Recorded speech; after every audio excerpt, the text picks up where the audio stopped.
Would it help? Let me ask you a fourth time. Would it help if President Lopez Obrador, I don't think it's a complicated question, Madam Administrator. You're asking us for more money every year, more money, and it gets worse, worse, and worse. Let me ask you a fourth time. If President Lopez Obrador, and I'd appreciate an answer, if President Lopez Obrador invited the American military and our law enforcement personnel to come into Mexico and work with his, we could stop the cartels, couldn't we? I believe, Senator, that we can stop the cartels. Okay. Have you made that suggestion to President Biden? If I could, I believe that we can stop the cartels by... Have you made that suggestion to President Biden? Senator, I have been very vocal and authority that we Why hasn't President Biden done it? Our economy is $23 trillion. Mexico's economy is $1.3 trillion. Listen carefully, because what unfolded in that hearing room was nothing short of a masterclass in exposing government incompetence. Senator John Kennedy did something the mainstream media too often avoids. He confronted the issue head-on. Staring directly at the Biden administration's DEA Administrator, Ann Milgram, he asked a simple but devastating question. Why are we letting the cartels win? Kennedy didn't rely on vague political talking points. He came armed with hard facts. The fentanyl that's devastating American communities and killing young people is being pushed largely by two powerful cartels operating out of Mexico. That was the premise of his argument. Clear, direct, and impossible to ignore. So Kennedy asked what should have been a straightforward question. If the United States worked with Mexico and deployed military support against these cartels, could we stop them? It wasn't a complicated policy riddle. It was a basic question about strategy and capability, but instead of a clear answer, Milgram responded with a carefully crafted bureaucratic explanation, what critics often call a whole-of-government response. Rather than addressing the question directly, the reply became a long, generalized statement about cooperation, strategy, and coordination. For many watching, the exchange highlighted a broader frustration. When direct questions about urgent problems are met with cautious, non-committal answers, it raises doubts about whether the people in charge are willing or able to confront the problem head-on. The two cartels that are sending fentanyl into the United States are located in Mexico, aren't they? Yes, sir. And isn't it a fact that we could stop those cartels in their tracks if President Lopez Obrador would invite American military and or law enforcement personnel to come into Mexico and work with his military and law enforcement personnel? Senator, what I would say from my purview as the head of the DEA... But is my statement true or not? What I would say is that we're focused on the two cartels, who we believe are doing exactly what you say. They're responsible for the fentanyl coming. Let me ask you again. If President Lopez Obrador invited the American military and or American law enforcement officials to come into Mexico to work with the same in Mexico, we could stop the cartels, could we not? Senator, I believe this is a whole of government effort and has to be, including whether it's the military, us, FBI, now, and others. Madam Administrator, I've listened to you here for almost an hour telling us how bad fentanyl is. Thank you for that, but we know. Yes, sir. I'm going to ask you a third time.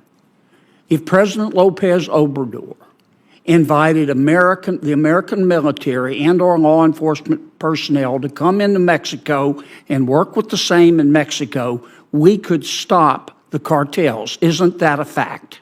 So, Senator, I can speak to the law enforcement side of this, and you just mentioned law enforcement. I believe that this is vital for both Mexico and the United States. Mexicans are dying as well, as we showed in the Chapitos. Well, then why don't we stop them? So would it help? Let me ask you a fourth time. Would it help if President Lopez Obrador, I don't think it's a complicated question, Madam Administrator. You're asking us for more money every year, more money, and it gets worse, worse, and worse. You know, in the real world, the nitty-gritty of the real world, when you fail, you get fired. In government, when you fail, you get more money because obviously you need it. Now, let me ask you a fourth time.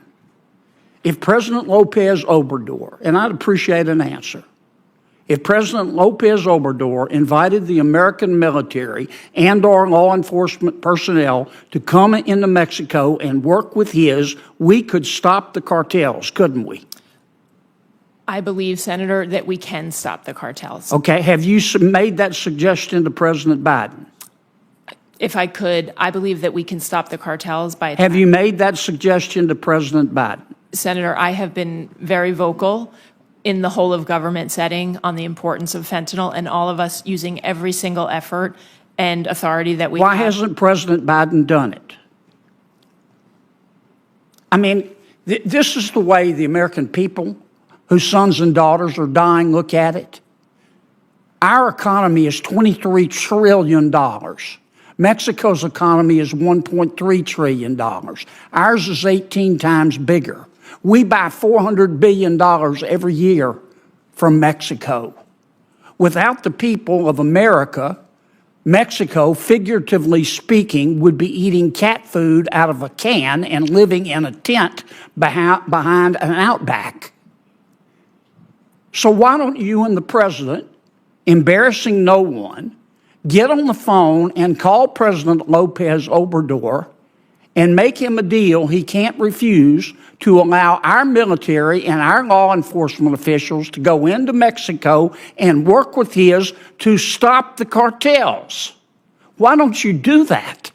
Senator, what I am doing every single day is working with the incredible men and women of DEA who are risking their lives across 334 offices worldwide. And I appreciate that, but you're not doing what would work. Why won't you do what will work? Senator, we are... Why don't you call the president this afternoon and say, Mr. President, let's call President Lopez Obrador privately and make him a deal he can't refuse. Because we both know that President Lopez Obrador has neither the ability nor the will to stop the cartels. But yet we go along and pretend that they're our friends, and Mexico is our friend. But he has criminal organizations that are killing our people. And you know how to stop it. And the president does. And you're not doing it. Senator, we are working every day to stop it. But you're not doing what would stop it. We are transforming, and we are working in countless ways across the globe to do what needs to be done for the American people. And there is nothing that the men and when women... it's important to you, you make it happen.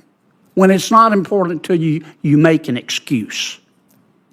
It's becoming painfully obvious that this administration seems more concerned with protecting diplomatic relationships than confronting the deadly reality facing American families. And that's the moment in the hearing that struck a nerve with many viewers.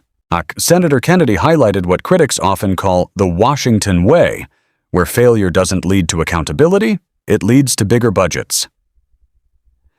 Kennedy pointed out that every year federal agencies return to Congress asking for more taxpayer money to fight the fentanyl crisis.